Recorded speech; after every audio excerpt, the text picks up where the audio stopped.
Hello guys, मैं गंगा सागर स्वागत करता हूं आपके अपने परिवार इंग्लिश ट्यूटर सागर सर में। गाइस, आज के इस क्लास में मैं बताने वाला हूं देयर का प्रयोग। Use of there means there का प्रयोग कब किया जाता है। अक्सर आप सेंटेंस को देखते होंगे तो कंफ्यूज हो जाते होंगे। या तो आपको देयर के मतलब वहां बताया होगा, तो एक बार जब देयर मतलब वहां आपको पता चल गया, फिर कहीं कहीं ऐसा होगा कि वहां पे वहां का कोई मतलब ही नहीं रहता है, फिर भी देयर का प्रयोग किया रहता है। तब आप कंफ्यूज हो जाते होंगे कि अरे क्यों यहाँ पे देयर का प्रयोग किया गया है। तो आइए आज मैं इस कंफ्यूजन को दूर करने वाला हूं कि देयर का प्रयोग कब कब किया जाता है।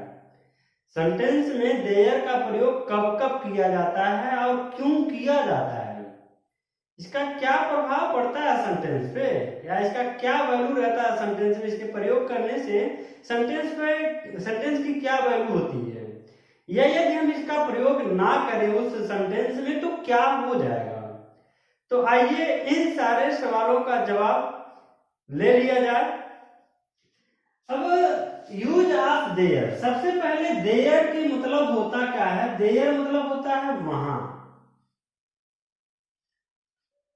देयर मीन्स होता है वहां। सामान्य तौर पर इसका प्रयोग वहीं से लिया जाता है कि वहां। अब देयर का प्रयोग कब कब किया जाता है, एक तो वहां के अर्थ में कभी आ जाएगा कि मतलब वहां कोई वस्तु था या वहां कोई वस्तु है, तब आप वहां पे देयर का प्रयोग कर देंगे। एक तो पहला प्रयोग हो जाएगा कि वहां के अर्थ में, वहां के अर्थ के रूप में देयर का प्रयोग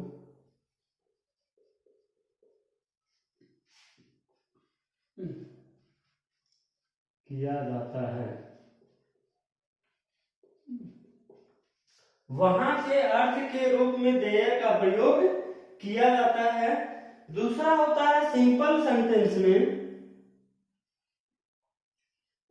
सिंपल सेंटेंस में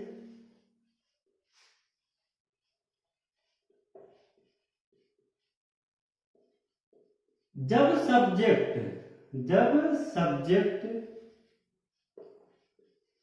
यानी कर्ता या फिर कर्म ऑब्जेक्ट कर्म ना हो तो सब्जेक्ट और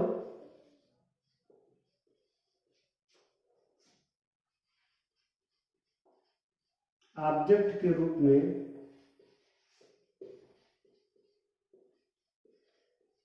में देयर का प्रयोग किया जा सकता है।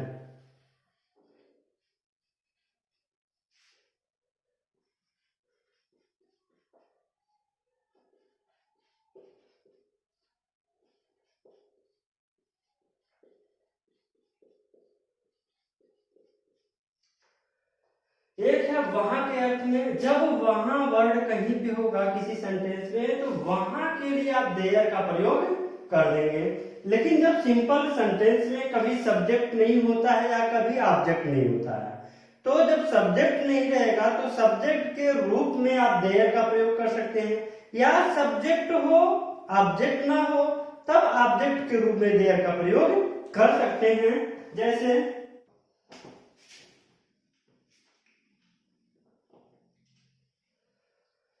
जैसे वहां एक लड़का है। वहां एक लड़का है, आप इशारा करके बता रहा कि वहां एक लड़का है, तो वहां के लिए हम प्रयोग करेंगे देयर इज ए बॉय।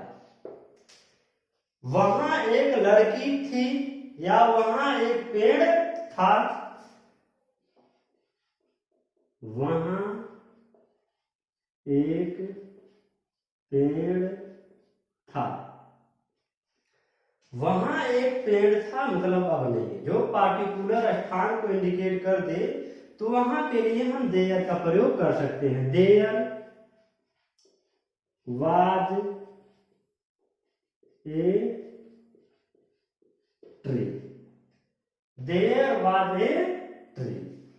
इस तरह से वहां के प्रयोग में इसका हो गया। जैसे यह चोर है, चोर है। यहां पे चोर तो सब्जेक्ट हो जा रहा है लेकिन ऑब्जेक्ट नहीं है।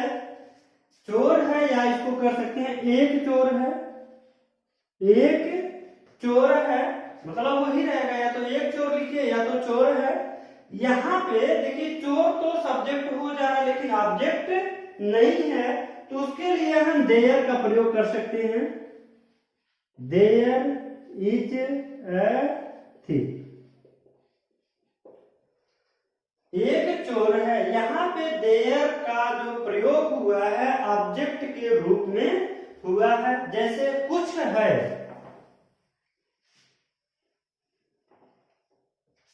कुछ है, कुछ है। क्या है? कुछ है, मतलब ऑब्जेक्ट नहीं है, तो ऑब्जेक्ट के रूप में हम देयर का प्रयोग कर सकते हैं। तो कुछ मीन्स होता है समथिंग,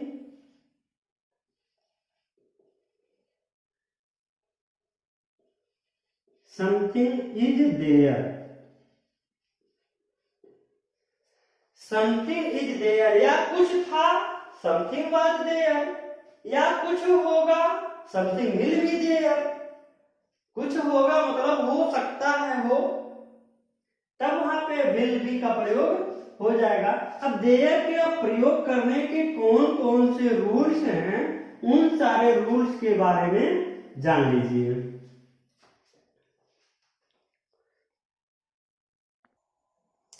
रूल्स कौन कौन से हैं? जिन वाक्यों में किसी बात का होना या ना होना पाया जाए, उन वाक्यों को देयर से प्रारंभ किया जाता है। जैसे जंगल में एक शेर था, जंगल में एक शेर था। सब्जेक्ट को वर्ब के बाद प्रयोग किया जाता है। जो सेकंड रूल है, सब्जेक्ट को वर्ब के बाद ही प्रयोग किया जाएगा जब देयर का प्रयोग हुआ रहेगा तब। फिर तीसरा है देयर के बाद प्रायः is, am, are, was, were. ये तो अक्सर ये सारे हेल्पिंग वर्ब्स आते रहते हैं, लेकिन कभी कभी विल बी या शैल बी का प्रयोग किया जाता है जब होगा वर्ड आ जाएगा तब। फिर है सिंपल पास्ट टेंस में भी देयर का प्रयोग किया जाता है। सिंपल पास्ट टेंस जब हो तो वहां पे भी देयर का प्रयोग कर दिया जाता है। आइए इन सारे रूल्स को उदाहरण के माध्यम से समझ लिया जाए। कुछ उदाहरण प्रैक्टिस करते करते देख लिया जाए। इसी कमरे में एक लड़का रहता था। रहता था अब है कि नहीं है, ये क्या हो जाएगा? रहता था, यानी simple past, simple past tense. तब यहां पे हम देयर का प्रयोग कर देंगे। There, there. और सिंपल पास्ट यानी पास्ट टेंस में वर्ब के सेकंड फॉर्म का प्रयोग किया जाता है। तब होगा देयर लिव्ड, लिव मीन्स रहना, सेकंड फॉर्म होगा lived. A boy, a boy. इसके बाद हमको कहां पे रहता था? In this room, in this room, मतलब इस कमरे में एक लड़का रहता था। क्या विद्यार्थी कक्षा में थे? तो विद्यार्थी कक्षा में थे, बहुवचन हो जाएगा तो वेयर, वेयर। फिर there, were there students in the class,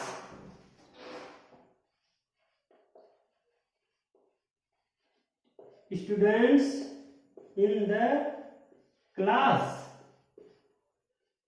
ये तो सिंपल पास्ट हो गया। ये जब इंट्रोगेटिव हो जाएगा तब के लिए, कल अस्पताल अस्पताल में कोई डॉक्टर नहीं होगा, नहीं होगा ये सिर्फ संभावना व्यक्त की जा रही है, हो भी सकता है और नहीं भी हो सकता है, तो उसके लिए हम विल बी का प्रयोग कर देंगे। देयर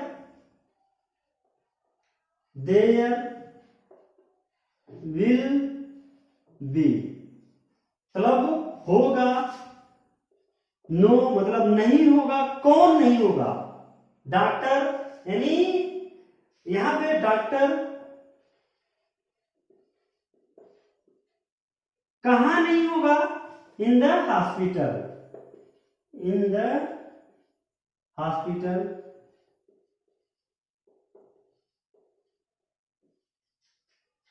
कब नहीं होगा, टुमारो।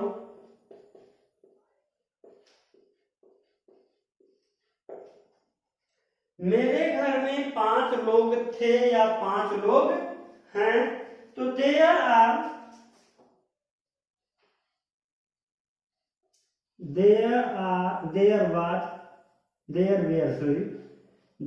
वेयर 5 members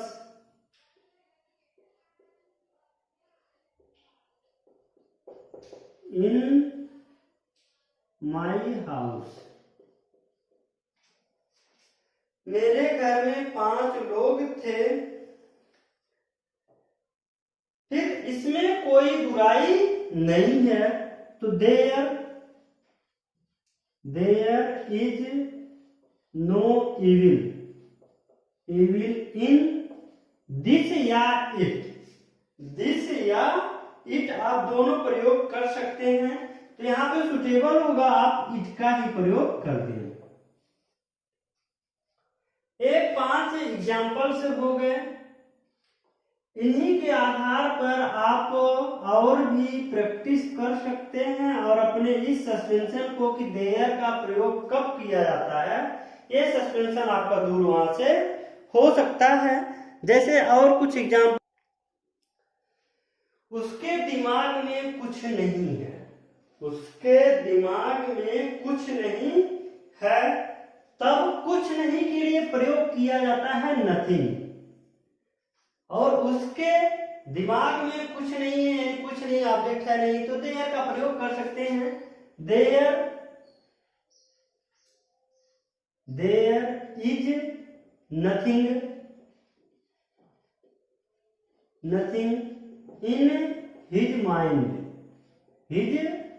माइंड, मतलब उसके दिमाग में कुछ नहीं है। फिर है मंदिर के सामने एक तालाब है, मंदिर के सामने एक तालाब है, तो देयर इज ए पॉन्ड। एक तालाब है कहा, मंदिर के सामने, इन फ्रंट ऑफ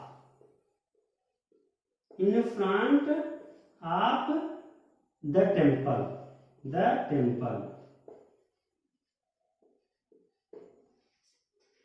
कुछ समय बाद मेरे गांव में एक अस्पताल होगा। मैं ये सपना देख रहा हूं, आप भी ये सपना देख सकते हैं कि होगा, मेरे गांव में कुछ समय बाद एक अस्पताल होगा।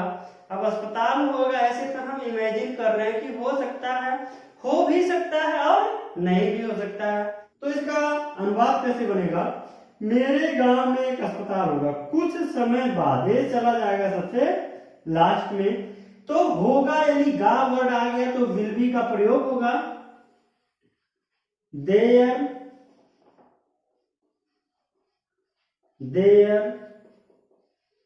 विल बी ए हॉस्पिटल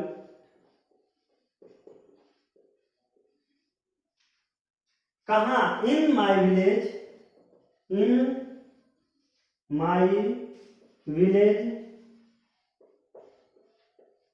कब होगा, कुछ समय बाद, आफ्टर सम टाइम।